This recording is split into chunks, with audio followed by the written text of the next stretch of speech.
नमस्कार साथियों, आज के हिंदी भाषा यूट्यूब चैनल पर आप सभी का स्वागत है।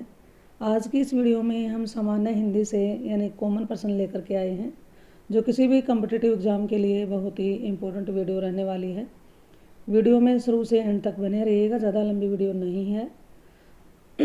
और जानकारी आपको अच्छी लगे तो वीडियो को लाइक करें और इसे अपने साथियों के साथ भी शेयर करें। इस वीडियो का हमारा पहला प्रश्न है, भारतीय संविधान में किस भाषा को राजभाषा का दर्जा दिया गया है? अंग्रेजी, हिंदी, उर्दू और तमिल। तो जी इसका सही जवाब ऑप्शन बी, हिंदी भाषा। हिंदी वर्णमाला में स्वरों की संख्या है 8, 9, 11, 14। इसमें आप सभी का जवाब भी ऑप्शन सी है, तो बिल्कुल सही है। 11 है, ऐसे लेकर के अ तक। पर्यावरण शब्द का संधि विच्छेद क्या होगा? 4 ऑप्शन आपके सामने हैं, आप भी कमेंट में अपने आंसर डाल सकते हैं। पर्यावरण शब्द का सही संधि विच्छेद क्या होगा? तो जी इसमें आप सभी का जवाब अगर आया ऑप्शन बी, तो बिल्कुल सही है। परि प्लस है आवरण। नेक्स्ट है इसमें वह शब्दांश जो शब्द के पहले जुड़कर अर्थ में परिवर्तन ला देते हैं, उन्हें क्या कहते हैं? निपात, प्रत्यय, उपसर्ग, संधि। वे शब्दांश जो शब्द से पहले जुड़कर अर्थ में परिवर्तन ला देते हैं, तो उसको हम कहते हैं उपसर्ग। ऑप्शन सी इसका सही जवाब है। कमल के समान नयन में समास है। अव्ययीभाव समास, तत्पुरुष समास, द्वंद्व समास या कर्मधारय समास। तो इसमें जो नयन है वो कमल के समान बताए गए हैं, तो उपमेय और उपमान का संबंध है इसमें। तो यहाँ पर क्या है? कर्मधारय समास। ऑप्शन डी इसका सही जवाब है। निम्नलिखित में से कौन सा अव्ययीभाव समास है? रण में कौशल, पीला है वस्त्र जिसका, समय के अनुसार, सत्य के लिए आग्रह। अव्ययीभाव समास इसमें से कौन सा है? तो जी इसमें आप सभी का जवाब आया ऑप्शन सी, तो इसके लिए आपको बहुत बहुत बधाई हो। ये बिल्कुल सही जवाब है, समय के अनुसार। आजन्म शब्द का विग्रह क्या होगा? जीवन पर्यंत, जीवन के साथ, मृत्यु तक, जब तक जिसके। आजन्म शब्द का विग्रह बताना है। तो इसमें आप अपना आंसर लिख चुके हैं, तो मिला सकते हैं। ऑप्शन ए इसका सही जवाब है, जीवन पर्यंत। शब्द की परिभाषा क्या है? शब्द भाषा की स्वतंत्र और अर्थवान इकाई है। शब्द वह है जो भाषा में प्रयोग होते हैं। शब्द वर्णों से बने होते हैं। सार्थक और निरर्थक दोनों ही शब्द होते हैं। तो इसमें सही जवाब क्या होगा? तो इसका सही जवाब ऑप्शन ए, शब्द भाषा की स्वतंत्र और अर्थवान इकाई होती है। स्रोत की दृष्टि से शब्दों को कितने भागों में बांटा गया है? 4, 7, 10, 5।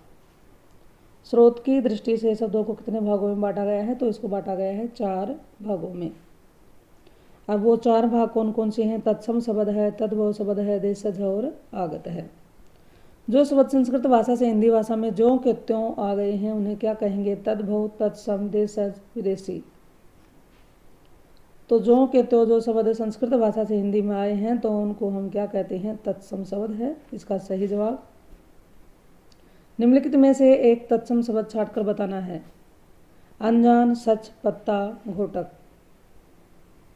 इसमें तत्सम शब्द कौन सा होगा? तो जी इसका सही जवाब ऑप्शन डी, घोटक एक तत्सम शब्द है और घोड़ा इसका तद्भव शब्द हो जाता है। निम्न में से कौन सा शब्द तुर्की भाषा का है? चाय, रिक्शा, कमरा, कैंची। कौन सा शब्द इनमें से तुर्की भाषा का है? तो जी इसका भी सही जवाब है ऑप्शन डी, कैंची एक तुर्की भाषा का शब्द है।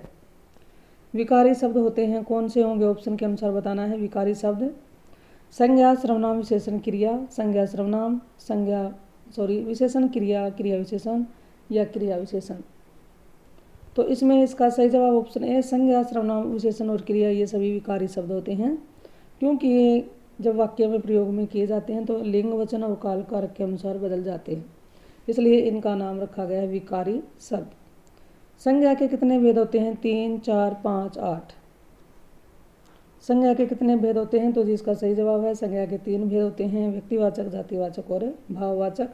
हालांकि जातिवाचक के 2 उपभेद और कर दिए गए हैं, द्रव्यवाचक और समुदायवाचक। निम्नलिखित में से कौन सा शब्द स्त्रीलिंग नहीं है? दाल, मई, गर्दन, दर्द।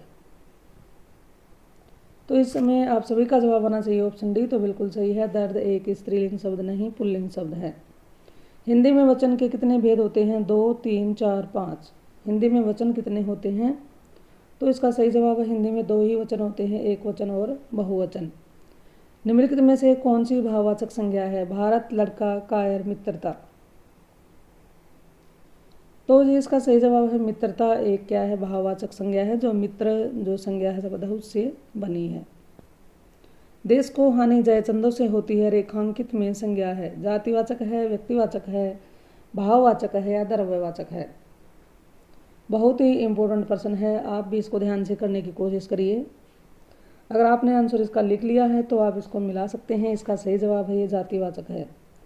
लेकिन कई आप में से सोच रहे होंगे जयचंद तो किसी व्यक्ति विशेष का नाम है तो व्यक्तिवाचक होना चाहिए, लेकिन ऐसा नहीं है। जब कोई व्यक्तिवाचक संज्ञा बहुवचन के रूप में प्रयोग में ली जाती है तो वह व्यक्तिवाचक न रहकर क्या बन जाती है? जातिवाचक। क्योंकि यह शब्द व्यक्ति विशेष का नाम न रह करके व्यक्ति सभी इससे मिलते जुलते सभी व्यक्तियों की विशेषताओं का वर्णन कर रहा है। यानी जयचंद होना क्या होता है? एक मुहावरा भी बन गया है। तो इसका अर्थ क्या है? देशद्रोही होना। तो यहाँ पर इसके गुण को बहुवचन शब्द यहाँ पर व्यक्ति विशेष के गुणों को दर्शाना शुरू कर देता है, तो वहाँ पर जातिवाचक संज्ञा हो जाती है, वो चाहे व्यक्तिवाचक ही क्यों न हो। कर्ता के लिंग का पता न होने पर क्रिया होती है, कैसी होती है? वचन के अनुसार, स्त्रीलिंग में, पुल्लिंग में, कर्ता के अनुसार। कर्ता के लिंग का पता न होने पर क्रिया किस में होती है? तो जिसका सही जवाब है वो हमेशा पुल्लिंग में ही मानी जाती है। ऑप्शन सी इसका सही जवाब है। निम्न में से स्त्रीलिंग शब्द कौन सा है? पानी, दूध, तेल, ठंडाई। इसका भी सही जवाब ऑप्शन डी, ठंडाई एक स्त्रीलिंग शब्द है। गरीबों को वस्त्र दो वाक्य में कारक है, कर्ण कारक है, उपादान कारक है, संप्रदान कारक है या कर्म कारक है? तो यहाँ पर जो वस्त्र है वो उसका प्रयोग किसी को देने के लिए किया गया है, तो को दिखाया गया है। तो यहाँ पर क्या है ऑप्शन इसमें आना चाहिए ऑप्शन डी, लेकिन मुझे नहीं लग रहा है क्योंकि देने के अर्थ में बिल्कुल सही है। इसका आंसर क्या आएगा? ऑप्शन डी ही है, क्योंकि कर्म कारक की क्या विभक्ति क्या होती है? को ही होती है। सर्वनाम के कितने प्रकार के होते हैं? 5, 6, 8, 7। ये प्रकार का मतलब कितने भेद होते हैं? तो ये सर्वनाम के 6 भेद होते हैं। तुम्हें क्या चाहिए? रेखांकित शब्द सर्वनाम का कौन सा भेद है? निजवाचक है, प्रश्नवाचक है, संबंधवाचक है या निश्चयवाचक? तो देखिए यहाँ पर क्या है, एक प्रश्नवाचक शब्द है, तो ये कौन सा है? प्रश्नवाचक सर्वनाम है। नेक्स्ट प्रश्न है मीरा। मीरा ने आधा लीटर दूध पी लिया में विशेषण है, कौन सा शब्द विशेषण है? यानी कि कौन सा विशेषण है आधा लीटर दूध में? गुणवाचक है, संख्यावाचक, परिमाणवाचक या सार्वनामिक? तो यहाँ पर देखिए लीटर यानी कि इसका परिमाण मात्रा को बताया गया है, तो ये क्या है? मापतोल की इकाई किस में आती है? परिमाणवाचक में। तो 26 का आंसर सही है, सी ऑप्शन। नल बूंद बूंद टपक रहा है वाक्य में रेखांकित शब्द है, विश्लेषण है, क्रिया है, क्रिया विशेषण है या सर्वनाम है? टपकना क्रिया है और उसकी विशेषता बताई गई है बूंद बूंद।